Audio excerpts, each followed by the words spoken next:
Hola, un saludo a todos. Soy Brains Daniel Chiva García y en esta ocasión quiero ofrecerles una charla sobre la cuenca del río Tecolutla.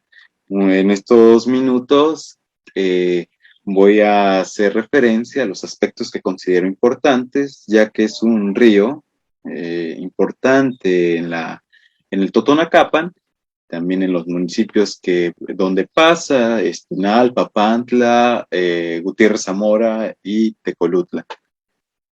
Por lo tanto, considero que es parte de nuestra identidad también, es un afluente en la historia, en la geografía y en la historia de Papantla y de la región, de la entidad y del país. Por lo tanto, agradezco al Instituto Veracruzano de la Cultura, al Museo Todorocano, a su director, el maestro Eric Castillo, por el espacio para la difusión de estos aspectos de Papantla. Por lo tanto, voy a compartirles una presentación que he preparado para que coordine mi charla y nos acompañe, sea un recurso para considerar. Bueno, ¿qué son los ríos? Los ríos son corrientes naturales de agua continua y más o menos caudalosa que va a desembocar en otra corriente en un lago o en el mar. Comúnmente la palabra río está referida a un flujo superficial por un cauce. Los cursos pequeños de agua natural a menudo reciben el nombre de riachuelos y arroyos, aunque también se utilizan otros nombres según las circunstancias, como torrentes y quebradas. El Código del Medio Ambiente de Francia de 2016 señala 3 criterios acumulativos para caracterizar un río, es decir, la presencia y permanencia de un lecho natural es el primero, un flujo suficiente la mayor parte del año es el segundo criterio, y la alimentación por una fuente. Pues bueno, el río Tecolutla pues reúne estas características, por lo tanto, se cataloga como tal. Los ríos en nuestro planeta son fundamentales, al igual que todos los ecosistemas de la Tierra. La preservación de la vida gracias al agua que está presente en todo ser vivo. Dice que también, o menciono, que los cuerpos de agua fueron fundamentales y son fundamentales para el asentamiento en su momento de las primeras poblaciones de humanos en la antigüedad y de todo el mundo. Recordemos las llamadas civilizaciones como Egipto, Mesopotamia, la India y China. En el caso de México, también el Imperio Mexica o los incas en América, pues se sentaron a un lado de estos afluentes o estos cuerpos hidrológicos. En Mesoamérica, las ciudades precolombinas se establecieron al margen de los cuerpos de agua, como en ríos, lagos, lagunas o arroyos. Tal es el caso de la Ciudad de México Tenochtitlan, que fue construida sobre el lago de Texcoco, o el Tajín. En el Tajín los arroyos pasaban en las entrañas de la urbe del trueno, o Cuyuxquiwi, en el posclásico que se estableció cerca de la cuenca del río Tecolutla, en el actual municipio de Papantla, el estado de Veracruz. Ya tuvimos una charla sobre Cuyuxquiwi. Ya que el agua es una necesidad básica para la subsistencia humana, desde beberla, utilizarla para la agricultura, la pesca o la ganadería. Bueno, ahora les presento una imagen de los principales ríos de México. Son bastantes, son afluentes, algunos son ríos que nacen de montañas, la mayoría. En el caso, pues señalo por donde se puede estar ubicado el río Tecolutla, en este mapa que es de Madero y Rascón y Torres Prat, en 1990. Continúo. Pues vamos a ver dónde y cómo inicia nuestro río. Aquí les presento en un círculo, bueno, ya es encerrado en un óvalo verde, la Sierra Madre Oriental, y en azul, a mitad del territorio nacional, el eje volcánico transversal. Bueno, La Sierra Madre Oriental está entroncada al norte del eje volcánico transversal. El eje volcánico transversal termina en Veracruz, en el conocido Cofre de Perote, y al norte del Cofre de Perote, pues inicia todo este macizo rocoso que es la Sierra Madre Oriental. Tiene una extensión de 1,350 kilómetros de longitud y se prolonga hasta el extremo sur de Texas, en Estados Unidos. En su parte veracruzana, la sierra establece los límites con los estados de Puebla, Hidalgo y San Luis Potosí. Este complejo orográfico constituye un plegamiento surgido en el Eoceno hace unos 56 millones de años y las rocas del Cretácico, la época de los dinosaurios, de origen sedimentario, pueden alcanzar un espesor de 3.000 metros, poseyendo acuíferos ahí donde las sales han cavado unidades calcáreas. Sus alturas no sobrepasan los 3.000 metros, existiendo ahora una bien escasa vegetación de pinos y especies de montaña alta. Conforme desciende al mar, principalmente en los cursos del río Tecolutla y Pánuco, se presenta una especie de lomeríos en los que predominan las huertas de limones y naranjos actualmente, así como la actividad ganadera. En las últimas 2 décadas tiene a desplazar a la agricultura. Nuestro afluente, aquí ya es el espacio de cómo inicia y dónde se localiza el río Tecolutla entre el Nautla y el Tecazones. Nuestro afluente nace en las montañas de la llamada o conocida Sierra Norte de Puebla, que genera los sistemas pluviales que descienden a la llanura costera del Totonacapan, formando el río Tecolutla en Comalteco a 100 metros sobre el nivel del mar en el municipio de Espinal, donde confluyen los afluentes del río Necaxa, el Axazalpan, el Tetela y el Apulco. El nuevo río fluye a lo largo de unos 100 kilómetros en los valles de Espinal, siendo columna vertebral hidrológica de Papantla, las llanuras de Gutiérrez Zamora, hasta llegar a la barra de Tecolutla, donde desemboca.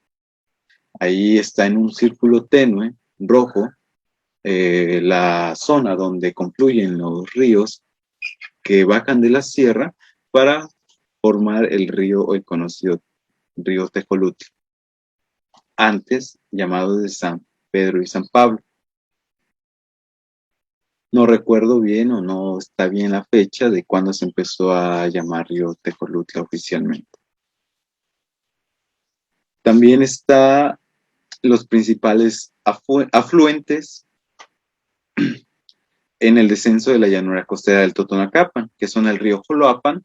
Ahí están con flechas amarillas los afluentes, los principales afluentes del río Tecolutla, que son el río Joloapan, el arroyo de Cañas, el arroyo Tlahuanapa y el río Chichicatzapan. Estos recursos hidrológicos son de amplia importancia para las actividades económicas y sociales de la región. Históricamente, muchas poblaciones se establecieron a las orillas de los ríos, en este caso de la cuenca del río Tecolutla, y aprovecharon sus recursos y utilizaron como sistema de transporte mediante balsas.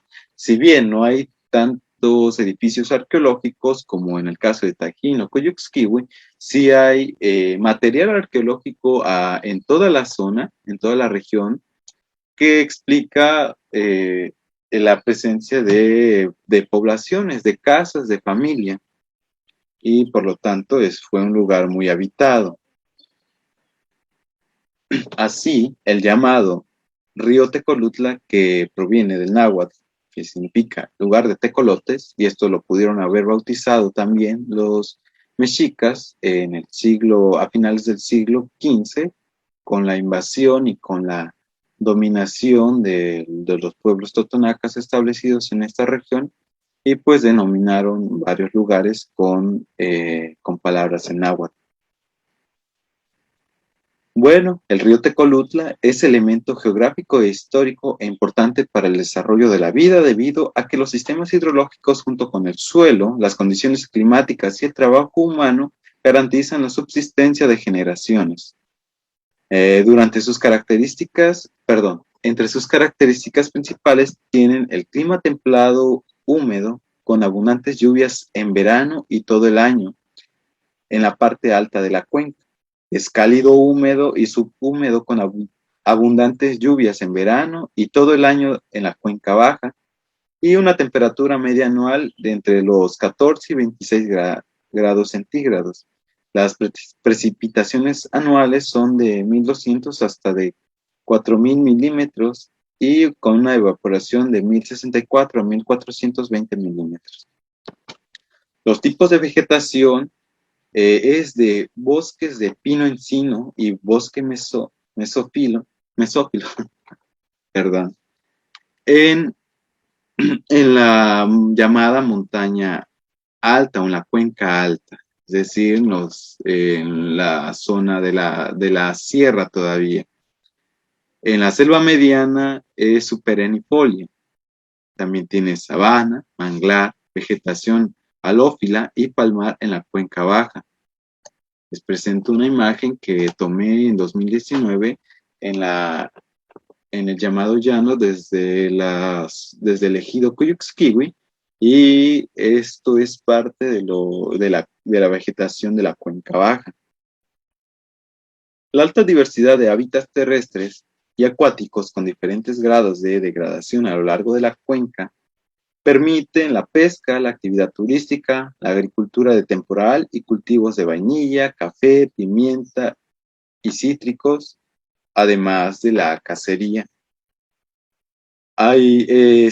Está la presencia de recursos como el petróleo, principalmente, y el abastecimiento de agua por el río y por las lluvias, la abundancia también de arroyos y pozos, para el riego y el uso urbano. En lo referente a la historia, menciono hasta ahorita que son escasas las fuentes sobre la cotidianidad del pasado prehispánico en la cuenca del río Tecolutla. Como mencioné, pues unos elementos que podemos encontrar de esta cotidianidad, pues son los materiales arqueológicos, como son restos de vasijas, figurillas, algunos instrumentos como metates, como cajetes, como hachas. Para describir esto, pues ayuda a describir cómo era la cotidianidad entre esta relación de familias, río, tierra, flora, fauna, en sí, el ecosistema precolombino. Pero lo que sí se puede suponer, o con base, con argumentos, es que había una espesa flora y los asentamientos dispersos de pobladores caracterizaron a la zona. Y esto hasta el siglo XIX posiblemente. Durante los siglos XVI y XVIII, el pueblo de Papantla fue una de las jurisdicciones coloniales de Veracruz. En 1787, Papantla pasó a ser una alcaldía mayor, teniendo los pueblos el pueblo de Papantla, Catlán, Chumatlán, Espinal, Tecolutla, Nautla y Sosocolco bajo su jurisdicción, los mismos que en la época independiente formaron el cantón de Papantla hasta el siglo XX. Otro aspecto que cruza con en la región y también en nuestro sujeto de estudio de este momento, el río Tecolutla, es el camino real de Papantla a Teciutlán, que tenía paso obligado por el río a la altura de Paso del Correo.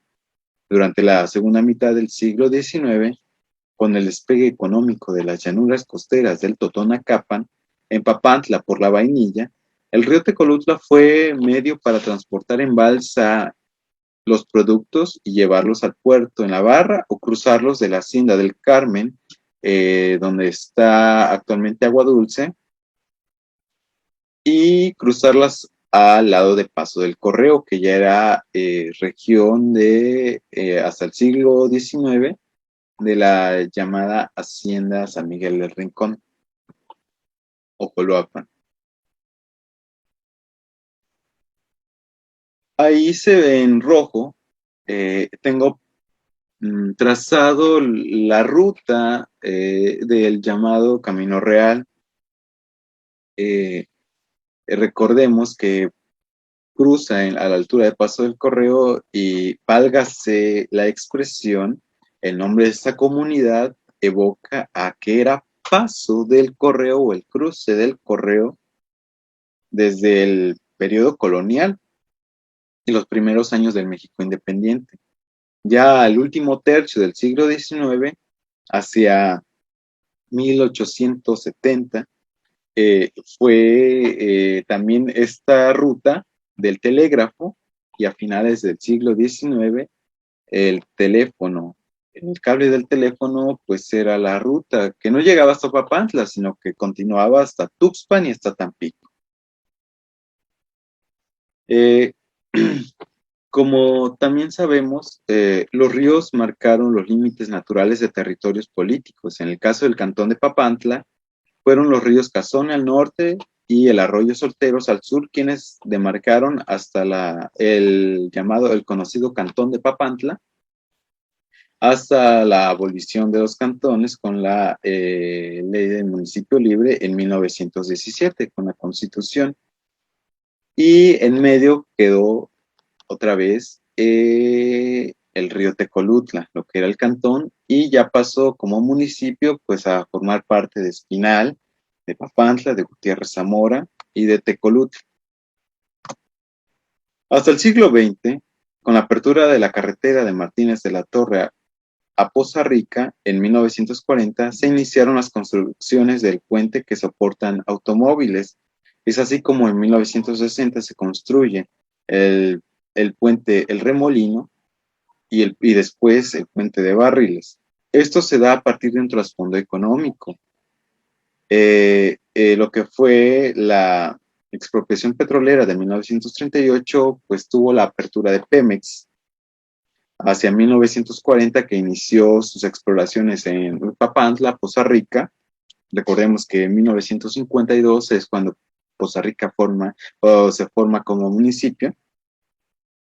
Y pues hay una efervescencia económica, movilización económica por el petróleo, principalmente. La vainilla ya había dejado de ser uno de los principales productos de generación de ingresos en la región, pero pues se inician las exploraciones por el hidrocarburo, generándose un impacto modificado del espacio, pero también un impacto en la economía nacional, incluso mundial.